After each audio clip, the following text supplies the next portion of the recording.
Hello mga kapugi, Kuya JTV at your service. At for today's video, isa na namang unit ng Rusco ang ipapakita ko sa inyo. Ito ang Rupia Ape o Rusco Piaggio Ape from the makers of Vespa scooter. Ito po ay isang tri-wheeler na available po sa 230cc at 200cc. Ito pong unit na ipapakita ko sa inyo ay 200cc. At tuturuan ko po kayo kung paano ito i-operate. Ito po yung kanyang ignition switch.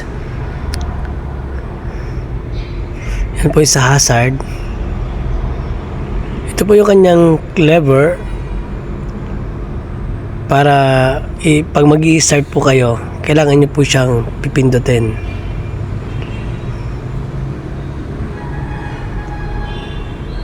Yung red button po, yan po yung switch natin. Meron din po yung lagay ng mga tools.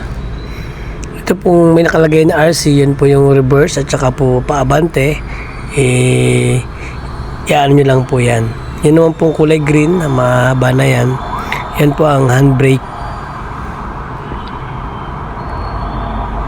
Ito po yung kanyang upuan sa likod, kasya po dyan yung tatlong tao.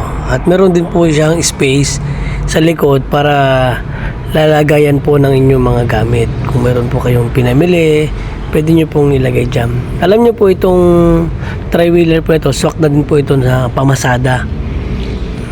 Matipid po ito sa gasolina. Nag-range po ito ng 30 to 35 kilometers per liter. Tara po, pa-start na po natin. Na-open na po natin ng ignition switch.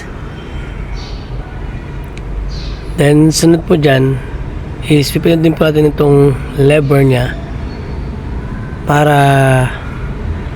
mapundot na natin itong push button start natin. Ito pong red start button. Yan po.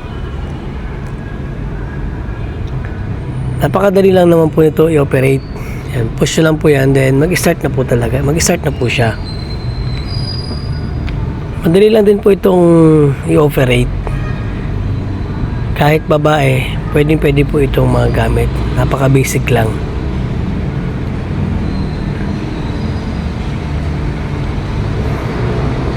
Ang kambyuhan po niya, yan po. Yan po ang first gear, neutrals. Yan po. I-ano nyo lang po yan, pihitin nyo lang po yan kung saan pong cambio ang gusto ninyo. Then, ibababa po natin yung handbrake. Ayan po.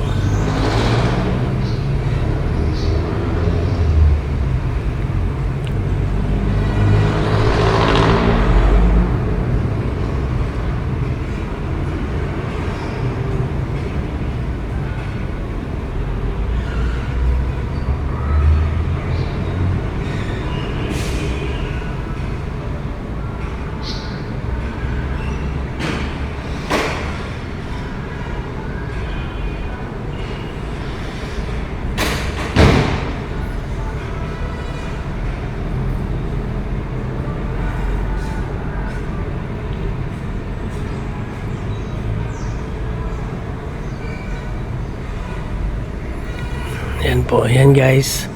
Pagka katapos yung gamitin, huwag niyo pong kakalimutang itaas ulit yung handbrake for a safety reason.